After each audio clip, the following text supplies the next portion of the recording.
사랑하는 성도 여러분, 12월 4일 아까베 시간이 돌아왔습니다. 오늘은 사사기 17장의 말씀으로 함께 또 은혜를 나누고자 합니다. 여러분, 한 열흘 동안 우리가 한 주는 현장에서 또 한 주는 온라인상으로 전교인 새벽 기도를 드렸는데, 담임 목사로 여러분에게 부탁드리고 싶은 것은 부흥이라고 하는 것은 단기간에 되기가 어려워요. 그래서 작은 불씨들을 살려가야 되는 것이 필요합니다. 여러분의 가정 안에서도 또 어떤 영혼들이 주께로 돌이키는 이 일들이 너무나 아름다운 거기 때문에 여러분 계속해서 이 어두운 시대에 진리의 빛의 아들 딸들로서 부흥의 불씨를 자꾸 이어갔으면 좋겠고, 또 하나님부터 오는 그 은혜의 빗줄기를 이렇게 받아서 반사체로 살아가는 그런 축복의 인생이 되었으면 좋겠습니다. 참 여러 가지 힘들고 어려운 상황이지만은 그러나 하루하루 말씀을 도전받으시고 또 고칠 것은 고쳐가시고 또 은혜는 나누실 것 나누셔서 이런 영적인 축이 여러분에게 세워지기를 소망합니다. 자, 오늘은 그 사사기 17장인데 사사기는 크게 세 부분을 나눌 수 있어요. 그 1장과 2장은 서론격이고요. 3장부터 시작해서 어제 그 16장까지는 그 사사들의 전체 그 역사들을 기록했고요. 17장에서 21장까지는 이제 부록과 같은 것입니다. 그래서 이 사사기 시대에 이 사사의 저자가 꼭 얘기하고 싶은 것을 이제 여기다가 담아내는 것인데, 자, 첫 번째 무엇을 얘기하는지를 좀 한번 보셨으면 좋겠습니다. 자, 1절 말씀에 에브라임 산지에 미가라는 이름하는 사람이 있더니, 2절입니다. 그의 어머니에게 이르되 어머니께서 은 1,100을 잃어버리셨으므로 저주하시고 내 귀에도 말씀하셨더니 보소서 그 은이 내게 있나이다. 내가 그것을 가졌나이다 하니 그의 어머니가 이르되 내 아들이 여호와께 복받기를 원하노라 하니라. 지금 이 대화의 내용을 보면은 참 앞뒤가 안 맞고 굉장히 답답합니다. 이게 무슨 말인고 하니, 저 어머니가 은 1,100을 잃어버렸다. 여러분, 여기서 많이 이게 봤던 것이죠. 삼손을 잡을 때 그 은 1,100을 각각 그 대표들이 와서 주겠다 해서 이 은 1,100은 굉장히 큰 수죠. 오늘은 이 은 1,100 정도는 한 1억 정도가 되는 숫자입니다. 이 은 1,100을 잃어버렸고, 그래서 이제 어머니가 너무 이것을 훔쳐간 사람에게 저주를 퍼부었고, 이 저주의 내용이 그 미가라는 아들의 귀에 들어갔어요. 그래서 양심에 찔려가지고 그 은을 어머니에게 가지고 왔단 말입니다. 그랬더니 어머니가 하는 말이 뭐냐면은 내 아들이 여호와께 복받기를 원하노라. 뭔가 앞뒤가 안 맞아요. 여러분, 지금 이 어머니가 이 아들이 훔쳐간 것을 알고 나서 결과가 드러났다면 어떻게 해야 되죠? 훈계와 양육을 해야 되는 것이죠. 여기서 무엇이 잘못됐고 네가 왜 이것을 훔쳐갔고, 그래서 바른 교훈과 채찍이 있어야 되고 도둑질이 잘못이라고 얘기를 해야 되고, 여러분, 우리 시대의 도덕성이 상실됐기 때문에 영적 리더십을 잃어버리는 거 아닙니까? 자, 그런데 이 어머니가 뭐라고 얘기하는 거예요? 내 아들이 여호와께 복받기를 원한다. 참 이게, 저는 이 사사기의 이 어머니가 내로남불의 시조 아닌가 싶을 정도예요. 그런데 여러분, 여기서 끝나지가 않고 설상가상으로 더 심해집니다. 3절 말씀 보세요. 미가가 은 1,100을 그의 어머니에게 도로 주매 그의 어머니가 이르되 내가 내 아들을 위하여 한 신상을 새기며 한 신상을 부어 만들기 위해 내 손에서 이 은을 여호와께 거룩히 드리노라. 그러므로 내가 이제 이 은을 네게 도로 주리라. 이 은을 여호와께 거룩히 드리노라. 이분 말은 그렇게 하면서 아들을 위하여 한 신상을 새기고 신상을 부어 만들었다. 여러분, 이게 가당치도 않을 이야기죠. 아들을 제대로 영적으로 교환하지 못한 이 어머니는 오히려 아들의 복을 위하여 신상을 만들기 시작합니다. 4절 말씀. 미가가 그 은을 그의 어머니에게 도로 주었으므로 어머니가 그 은 200을 가져다가 은장색에게 주어 한 신상을 새기고 한 신상을 부어 만들었더니 그 신상이 미가의 집에 있더라. 지금 이 이스라엘 백성의, 하나님 백성의 영적 상태를 너무나 잘 알 수 있는 부분이죠. 그래서 이 17장 6절을 보면은 이들의 그 영적 기상도를 한 문장으로 표현하는 말씀이 있습니다. 그때에는 이스라엘의 왕이 없었으므로 사람마다 자기 소견에 옳은 대로 행하였더라. 이것이 하나의 그 사사기 시대의 큰 사이클이죠. 21장 25절에도 보시게 되면은 그때 이스라엘의 왕이 없었으므로 사람마다 자기 소견에 옳은 대로 행하였더라. 여러분, 왕이 없다라고 하는 것은 실질적으로 이들에게 사울과 다윗과 같은 왕이 없었다는 이야기가 아니라 그들의 킹십, 로드십, 그 하나님의 주권과 하나님의 영역을 그들이 인정하지 아니하였고 하나님의 인도를 거부하였고 하나님과의 깊은 관계 속에서 들리는 하나님의 뜻을 무시하여 자기 멋대로 살아갔다라고 하는 시대입니다.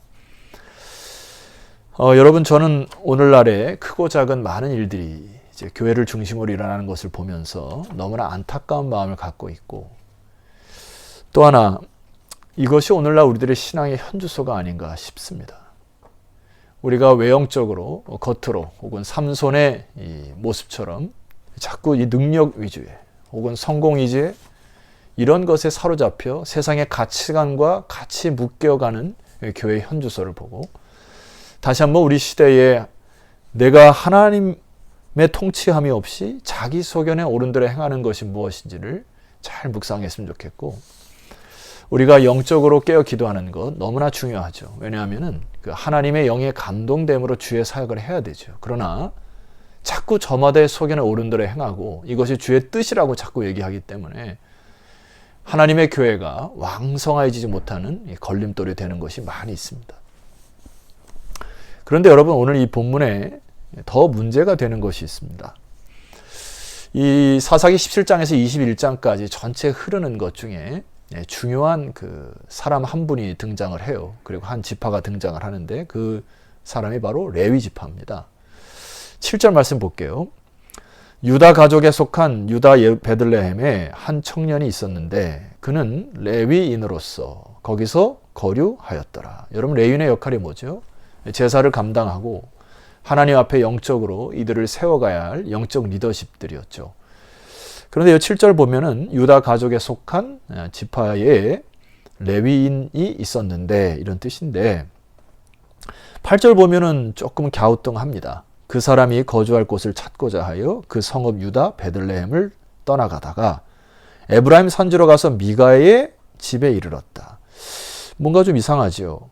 각 지파마다 하나님이 레위인을 두셔서 레위 지파의 역할이 바로 제사를 드리고 그들에게 영적 제사장이 되는 그 임무를 맡겼는데, 8절 보면 그 사람이 거주할 곳을 찾고자 하여 이런 표현을 갖고 있습니다. 그러니까 유다 지파에 있었던 이 레위 청년이 그의 역할을 잊어버렸다. 뭐 두 가지로 해석할 수 있죠. 유다 지파가 당신은 이제 더 이상 필요 없다. 그 사람의 무용성을 들고 나올 수도 있고, 아니면 이 레위 사람이 살 곳을 찾아 스스로 떠난 가능성이 또 하나 있겠죠. 그래서 유다를 떠나 에브라임 지파로 오게 된 것이죠. 여러분, 그 지파에서 떠나면 안 됩니다. 레위 지파는 그 유다 지파에 속해서 그 지파를 섬겨야 되는 임무가 있는데, 지금 이것도 지금 혼선이 와요. 자기가 유다를 떠나 에브라임 지파로 가는 것, 이것조차도 지금 좀 갸우뚱하는 부분입니다.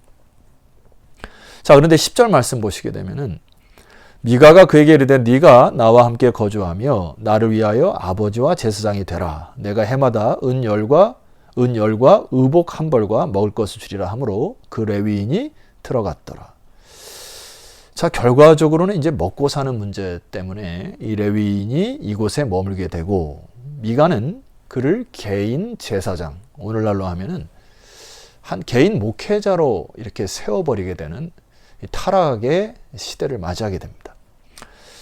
자, 점점 더 이상해져요. 12절 말씀 보시게 되면은 미가가 그 레위인을 거룩하게 구별하며 이렇게 시작하는데, 여러분, 미가가 어떻게 레위인을 거룩하게 구별합니까?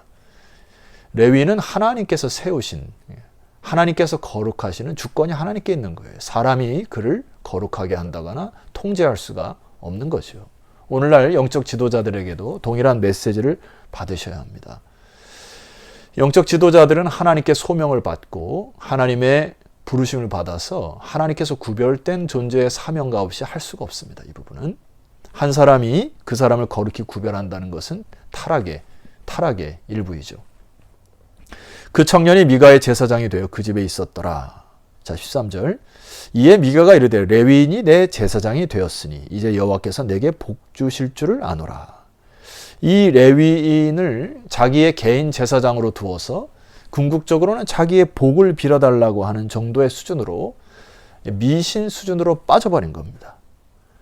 여러분, 이것은 너무나 위험한 거예요. 오늘날의 이 목회자들의 어떤 그 수준이나 위치 혹은 역할을 이 평가절하하는 순간, 이거 굉장히 이 걷잡을 수 없이 타락하게 되고요. 목회자들은 오늘날 레위 지파의 역할을 감당하는데 이 거룩함을 위하여, 하나님의 나라를 위하여 일하지 아니하고 어떠한 개인이나 어떠한 기업만을 위해서 일하는 거 굉장히 위험하죠. 또 하나, 이 목회자들이 소명과 또 말씀 선포자로서의 이 역할을 소홀히 할 경우에 이 하나님의 영적 흐름, 하나님의 나라를 잃어버릴 가능성이기 때문에 이게 서로 양쪽에서 서로 존중과 배려가 필요한 것이죠. 자, 그들에게 실패가 뭐였죠? 그때에는, 오늘 제가 설교 제목을 삼았는데, 그들에게는 왕이 없었으므로 자기의 소견에 옳은 대로 행하는 시대가 되었다. 여러분, 이것이 문장이 되면은 큰일 납니다. 우리가 이것을 교훈 받아야 되죠. 삼손을 마지막으로 이제 그들의 리더자가 없었어요. 그러면은 이제 이 왕정 시대가 되기 전까지 이들이 레위 지파의 역할을 통하여 새로운 거룩한 부흥의 시대를 맞이해야 할 것입니다. 그런데 삼손은 혼자 싸우다가 장렬하게 전사를 했고, 백성들은 하나님의 말씀과 하나님의 통치, 하나님의 음성 듣기를 잃어버렸고, 레위인들은 자기의 직분과 역할을 소홀히 했고, 자기의 직분을 망각하여 먹을 것을 좇아서 에브라임까지 흘러온 이 상황은 토털리, 완전히 거의 타락의 징조로 이제 서서히 무너져가는 그들의 현상을 보게 됩니다. 여러분, 이 영적 도전의 메시지를 여러분 깊은 가슴 깊숙이 받았으면 좋겠어요. 저마다 옳은 대로 행하다가 하나님의 나라를 그르치는 경우가 있는 경우에 회개하시기를 소망합니다. 개인의 복을 빌기 위하여 하나님을 이용하는 수준 정도로 살아갔던 것을 회개하시기를 소망합니다. 영적인 리더십들은 하나님 앞에서 자기의 역할을 소홀히 했던 것들을 회개하기를 소망합니다. 2주간 동안의 이 말씀을 묵상하면서 삼손의 이 마지막 그 고백이 자꾸 이 귀에 쟁쟁해요. 뭐라고 기도했죠? 주 여호와여, 아도나이 예호와, 이렇게 이제 히브리어로 선포하는데, 자칼레인이 나, 이렇게 이제 히브리어에는 얘기를 합니다. 이 자칼레이가 임하여 주십시오. 하나님 힘 주십시오. 하나님 은혜 주십시오. 주님이 나의 주요, 주님만이 힘의 근원이십니다. 이게 삼손의 놀라운 믿음의 고백입니다. 여러분, 하나님과의 깊은 관계를 통하여 이 내면 세계의 영적인 감동을 통하여 성령의 열매가 맺혀지는, 그래서 진정한 부흥이 여러분을 통하여 여러분이 섬기는 부서에, 그리고 여러분이 섬기는 가정에, 그리고 여러분이 속한 기업에 가득히 이 불씨가 번져가는 아름다운 축복의 시간들이 되었으면 좋겠습니다. 자, 오늘 이 말씀 붙들고 이제 부록에서 나오는 이런 모든 메시지들을 이제 뒤집어 버리는, 이것을 완전히 반전시키는 그런 역사로 여러분 임하셨으면 좋겠습니다. 기도 드리십시다. 하나님, 삼손의 믿음의 고백이 회복되기를 소망합니다. 그때 왕이 없었으므로 저마다 자기의 소견에 옳은 대로 행하였던 타락한 이 시대, 오늘날 우리에게는 아도나이, 나의 주님, 나의 주인이신, 그리고 나의 소유주 되신 주님을 선포하고 여호와, 언약의 하나님을 다시 바라보며 우리 안에 하나님과의 깊은 교제, 그리고 하나님의 세미한 음성을 듣고 움직이는 순종의 사람들이 늘어나게 하셔서 칠흑같이 어두워진 이 시대에 진리의 빛의 자녀들이 이곳저곳에서 일어나 아름다운 영롱의 빛을 비추는 그러한 소망의 시대가 되게 하옵소서. 예수 그리스도 이름으로 기도드렸사옵나이다. 아멘. 자, 성도 여러분, 내일은 12월 첫 주 대림절, 대강절로 지키는 절기입니다. 예수 그리스도 탄생의 기쁨을 맞이하면서 소망 가운데 현장에 모여서 아름답게 하나님을 영광을 찬양했으면 좋겠고, 혹여나 여러분 가정에서 드리는 분들도 꼭 잊지 마시고 정해진 시간, 정해진 장소, 또 준비된 모습으로 하나님께 예배로 나오시기를 부탁드리겠습니다. 내일 주일날 찾아뵙도록 하겠습니다. 내일 뵙겠습니다.